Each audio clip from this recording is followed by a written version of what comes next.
Good morning friends, law महासागर के YouTube channel पर मैं जयपुर से एडवोकेट पंकज जोशी आपका हार्दिक स्वागत करता हूं।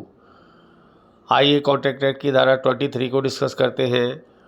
किसी अवैध की शादी के लिए लिया गया ऋण यहाँ पर उद्देश्य अविधिपूर्ण है, क्योंकि ये उद्देश्य चाइल्ड रेस्ट्रेंट मैरिज एक्ट 1929 के प्रावधानों को विफल करता है। इसलिए यदि लॉफुल ऑब्जेक्ट और लॉफुल कंसिडरेशन ना हो तो वहाँ पर संविदा शून्य मानी जाएगी।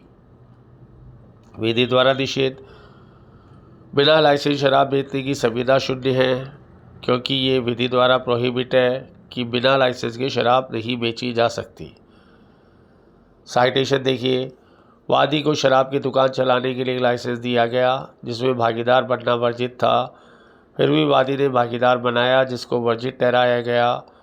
जो करार अप्रत्यक्ष रूप से अधिनियम को विफल बनाते हैं उन्हें भी शून्य माना जाता है। बम्बई टोल टैक्स अधिनियम के अनुसार वादी को पत्थर वसूलने का पट्टा दिया गया। पट्टाग्राही को उपपट्टा कलेक्टर की आज्ञा के बिना नहीं करेगा, ऐसी शर्त इम्पोज की गई। इस शर्त भंग के लिए 200 रुपये का जुर्माना होगा। पट्टे को शून्य नहीं ठहराया गया, क्योंकि यहाँ पर वह कलेक्टर की आज्ञा से उपपट्टा कर सकता था। सिर्फ इतना वोलेशन था, बाकी ना संविदा शून्य थी ना शून्य करणीय थी। अधिनियमों का अतिक्रमण, किसी लॉ का यदि अतिक्रमण हो रहा है तो यहाँ पर उस चीज़ को कंसिडरेशन किया जाएगा। ट्रांसफार्मर चोरी होने पर जिम्मेदारी उपभोक्ता को लेनी पड़ेगी जो नियम विरुद्ध थी। यदि सप्लाई की जिम्मेदारी इलेक्ट्रिसिटी बोर्ड की है तो ट्रांसफार्मर की जिम्मेदारी भी इलेक्ट्रिसिटी बोर्ड को ही लेनी पड़ेगी। यहाँ पर वो ये शर्त उपभोक्ता पर नहीं डाल सकता है। फिर है विधि को विफल करना। जमानत देने के लिए 5,000 रुपये किसी व्यक्ति को दिए गए।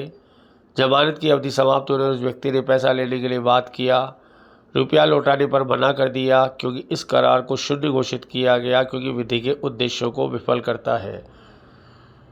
किसी को जमानत के लिए पैसे देना विधि के उद्देश्यों को साफ साफ विफल करता है, इसलिए इस संविदा को वॉइड घोषित किया गया, शून्य घोषित किया गया। नेक्स्ट है मैत्रीपूर्ण देश की विधि। जो करार मैत्रीपूर्ण देश की विधि को विफल बनाते हो वह करार भी शून्य होगा। फोस्टर बनाम डिस्कोल का वाद देखिए। इंग्लैंड में विस्की खरीदी जाएगी और अमेरिका में भेज दिया जाएगा, जो अमेरिकी विधि के खिलाफ था। अमेरिका में शराब ले जाना विधिपूर्ण था, भेजना विधिपूर्ण था, मगर ले जाना अवैध था, अतः इस करार को शून्य माना गया। निर्दोष अतिक्रमण, हार्वर्ड बनाम शिस्टर कंटेनर को देखिए। एक हवाई जहाज के मालिक ने वादी से करार किया, यदि वह नाइजीरिया से हवाई जहाज को लेकर आया तो उसे धन संदाय करेगा। यदि नाइजीरिया से होते हुए हवाई जहाज को ले आया तो वह पैसा देगा।